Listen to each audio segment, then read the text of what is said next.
சர்வதேச போதைப் பொருள் ஒழிப்பு தினத்தை முன்னிட்டு தூத்துக்குடியில் கையெழுத்து இயக்கத்தை மாவட்ட எஸ்பி பாலாஜி சரவணன் துவக்கி வைத்தார். தூத்துக்குடியில் போதைப் பொருள் பயன்பாடு மற்றும் சட்டவிரோத கடத்தலுக்கு எதிரான சர்வதேச போதைப் பொருள் ஒழிப்பு தினத்தை முன்னிட்டு மாவட்ட காவல்துறை மற்றும் சில்ட்ரன்ஸ் பாரடைஸ் டிரஸ்ட் குடிபோதை நோயாளிகளின் மறுவாழ்வு மையம் சார்பாக தூத்துக்குடி அண்ணா பேருந்து நிலைய வளாகத்தில் போதைப் பொருளுக்கு எதிராக கையெழுத்திடும் முகாம் நடைபெற்றது. முகாமில் MSW ஆலோசகர் கஜலட்சுமி வரவேற்றார். சில்ட்ரன்ஸ் பாரடைஸ் டிரஸ்ட் திட்ட இயக்குனர் நந்தினி முன்னிலை வகித்தார். மாவட்ட எஸ்பி பாலாஜி சரவணன் கலந்து கொண்டு சிறப்புரையாற்றினார்.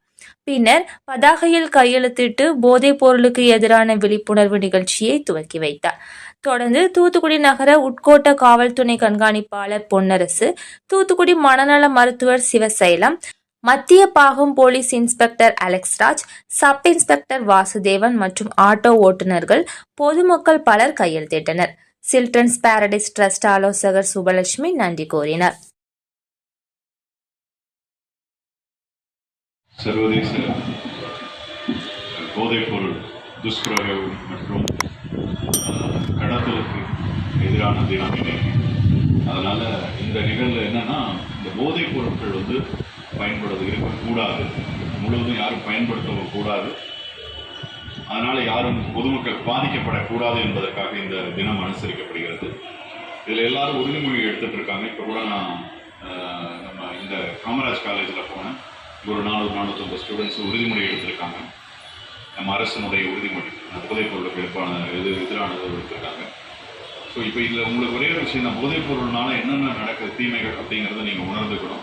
பர்டிகுலராக நீங்கள் ஆட்டோ டிரைவர்ஸ் அண்டு மற்ற டிரைவர்ஸ் எல்லாருமே நீங்கள் என்னென்னா, இதில் மிக குறுகிய காலத்திலேயே உங்களுக்கு வயதான ஒரு இது வந்துடும்.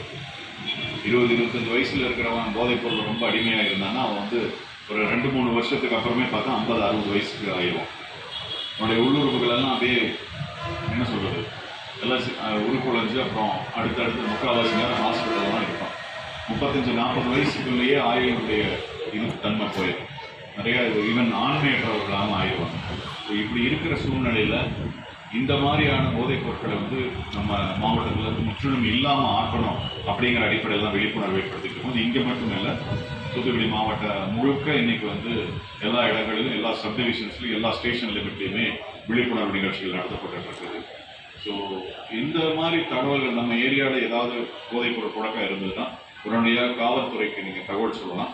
அதற்கான நம்பரும் நம்ம கொடுத்துருக்கோம். 8300 83000 14567 4567 83000 அதுக்கப்புறம் 14567 இந்த நம்பருக்கு நீங்கள் சொன்னீங்கன்னா உங்கள் தகவல்கள் ரகசியமாக வைக்கப்படும்.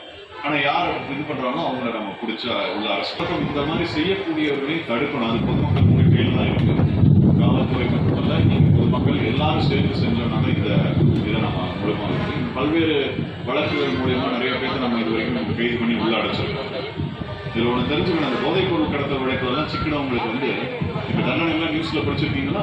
நமக்கு தண்டனை எப்படின்னு வெறும் 2000 ரூபா அல்லது 1000 ரூபாய்க்கு ஒரு பொருளை மாற்றி வைக்கிறேன்னு சொல்லிட்டு போயிருப்பான். வெறும் 2000 ரூபாய் 1000 ரூபாய் அந்த பொருளை மாற்றி வைக்கிறேன்னு போயிருப்பான். அவனுக்கான தண்டனை இந்த வழக்கில் மாட்டினாங்கன்னா 10 வருஷம் தண்டனை. 10 வருஷம் யோசிச்சு பாருங்க. இந்த 2000 ரூபாய் நீங்கள் ஒரு நாளில் 2வது நாள் சம்பாரிச்சிக்கலாம்ல. ஆனால் அந்த 2000 ரூபா ஒரு நாளைக்காக ஆசைப்பட்டு 10 வருடங்கள் ஜெயிலில் இருக்கணும்னா எப்படி இருக்கும்? எனக்கே பாவமாக தான் இருந்து ஒருத்தன் அரெஸ்ட் பண்ணுறோம்.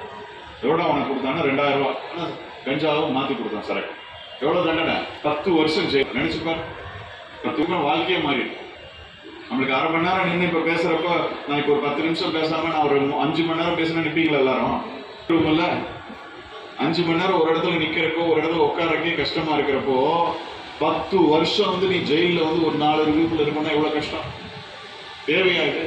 அந்த சின்ன ஆசை, அந்த 1000 ரூபாய் 2000 ரூபாய்க்கு ஆசைப்பட்டு எவனோ சொன்னால் இங்கிருந்து இதை மாற்றி கொடுன்னு சொன்னான்னா அதை பின்னால் போய் பண்ணுறதுங்கிறது மிக ஒரு தேவையில்லாமல். உங்கள் வாழ்க்கை தானே வீணாக போகுது. போலீஸ்க்கு என்ன வழக்கு தானே போடுறோம், பேப்பர் பேனா தானே. யாரோட வாழ்க்கை வீணாக போகுது? உங்கள் கூட இருக்கிறவங்க யார் தப்பு செய்கிறாங்க அவங்களோட வாழ்க்கை தான் வீணாக போகுது. அதனால இந்த மாதிரியான நிகழ்வுகளில் நீங்களும் ஆட்டோ டிரைவர்ஸ் இருக்கீங்க, நீங்கள் இந்த இடத்துக்குள்ள நீங்கள் இருக்கிற ஏரியாவுக்குள்ள ஒரு இடத்துலையுமே போதைப் பொருள் பழக்கம் இல்லை, யாரும் விற்க முடியாதுங்கிறது உருவாகும். ஏன்னா அதில் பாதிக்கப்படுறது நம்ம குழந்தையா இருக்கலாம் இல்லை நாளைக்கு இவைகள் பாதுகாப்பு எப்படி உறுதிப்படுத்தப்படும்? ஸோ இவைகள் இல்லாமல் நம்ம பார்த்து